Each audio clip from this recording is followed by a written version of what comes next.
তো আপনারাও ওনার জন্য দোয়া করবেন, উনি যাতে সুস্থ হয়ে আবার ব্যাক করে এবং বাংলাদেশের নেতৃত্ব গ্রহণ করতে পারে। আমাদের প্রাণপ্রিয় নেত্রী দেশনেত্রী বেগম খালেদা জিয়া চিকিৎসার উদ্দেশ্যে দেশের বাইরে যাচ্ছেন ইউকেতে।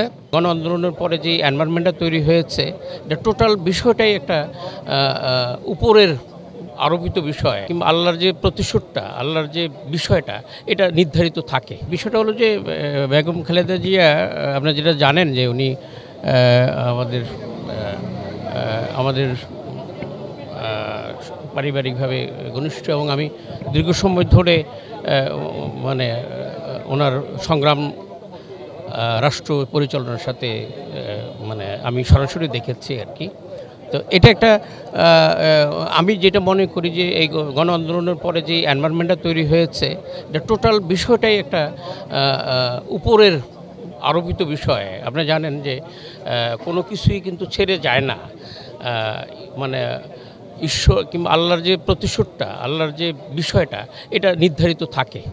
হ্যাঁ, 7 বছর না, উনি তো 7 বছর তো কষ্টের মধ্যে ওনার এই বিষয়গুলো ছিল মানুষ সৃষ্ট একটা একটা কী বলা হয়, এটা জঞ্জাল, যেটাতে উনি সাফার করেছেন, এবং আজকে উনি যাচ্ছেন চিকিৎসার জন্য। এবং এটা বাংলাদেশের যে বিশেষ করে জনগণের যথেষ্ট ধরনের ভালোবাসা এবং ওনার প্রতি রেসপেক্ট। উনি কিন্তু খুবই বাংলাদেশের একমাত্র পপুলার নেত্রী, কিন্তু এটা বুঝতে হবে, ঠিক আছে? তো আপনারাও ওনার জন্য দোয়া করবেন, উনি যাতে সুস্থ হয়ে আবার ব্যাক করে এবং বাংলাদেশের নেতৃত্ব গ্রহণ করতে পারে।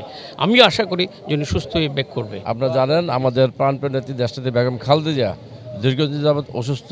এই অসুস্থ অবস্থায় ওনাকে খুনি স্বৈরাচারী হাসিনা ওনাকে মিথ্যা মামলায় দীর্ঘদিন কারাবন্দি করে গেছেন, এবং কারাগারে উনি কোনো সুচিকিৎসা পান নাই।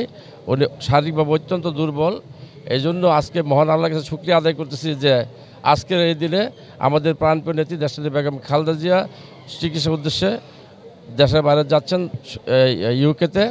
আমরা ঢাকা মহানগর বিএনপির পক্ষ থেকে সমস্ত দেশবাসীর কাছে দেশনেত্রী বেগম খালেদা জিয়া যাতে সুস্থ হন সেজন্য দোয়া চাচ্ছি।